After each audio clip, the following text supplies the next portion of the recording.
Luke chapter 20. The authority of Jesus questioned. One day, as Jesus was teaching the people in the temple courts and proclaiming the good news, the chief priests and the teachers of the law, together with the elders, came up to him.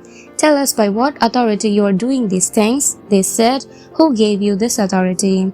He replied, "I will also ask you a question. Tell me, John's baptism, was it from heaven or of human origin?" They discussed it among themselves and said, "If we say from heaven, he will ask, 'Why didn't you believe him?' But if we say of human origin, all the people will stone us because they are persuaded that John was a prophet."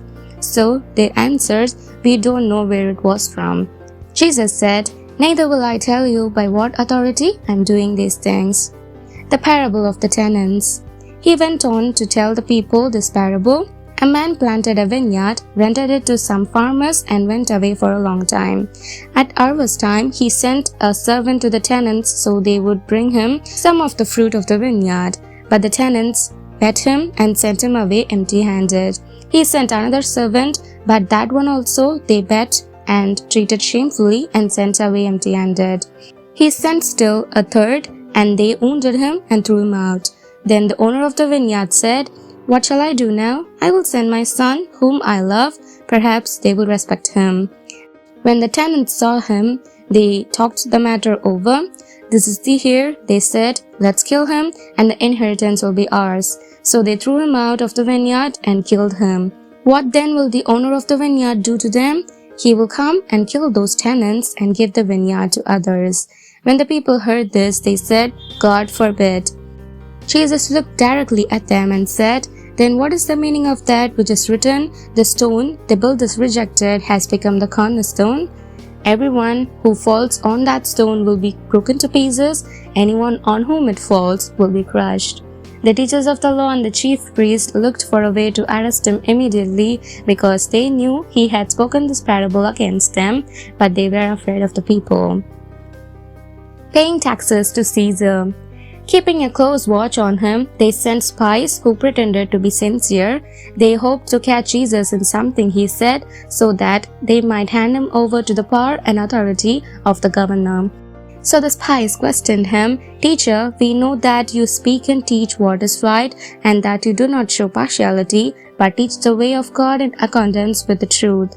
Is it right for us to pay taxes to Caesar or not?" He saw their duplicity and said to them, "Show me a denarius. Whose image and inscription are on it?" "Caesar's," they replied. He said to them, "Then give back to Caesar's what is Caesar's, and to God what is God's." They were unable to trap him in what he had said there in public, and astonished by his answer, they became silent. The resurrection and marriage. Some of the Sadducees, who say there is no resurrection, came to Jesus with a question. "Teacher," they said, "Moses wrote for us that if a man's brother dies and leaves a wife but no children, the man must marry the widow and raise up offspring for his brother. Now there were 7 brothers. The first one married a woman and died childless. The second and the third married her, and in the same way the 7 died, leaving no children. Finally, the woman died too. Now then, at the resurrection, whose wife will she be, since the 7 were married to her?" Jesus replied, "The people of this age marry and are given in marriage, but those who are considered worthy of taking part in the age to come and in the resurrection from the dead will neither marry nor be given in marriage. And they can no longer die, for they are like the angels. They are God's children, since they are children of the resurrection.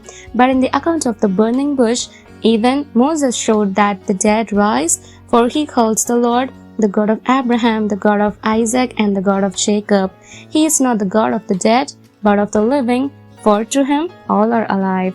Some of the teachers of the law responded, "Well said, teacher," and no one dared to ask him any more questions. Whose son is the Messiah? Then Jesus said to them, "Why is it said that the Messiah is the son of David? David himself declares in the book of Psalms, 'The Lord said to my Lord, sit at my right hand, until I make your enemies a footstool for your feet.' David calls him Lord. How then can he be his son?" Warning against the teachers of the law. While all the people were listening, Jesus said to his disciples, "Beware of the teachers of the law. They like to walk around in flowing robes and love to be greeted with respect in the marketplaces and have the most important seats in the synagogues and the places of honor at banquets. They devour widows' houses and for a show make lengthy prayers. These men will be punished most severely." To be continued. Thank you for hearing God's word.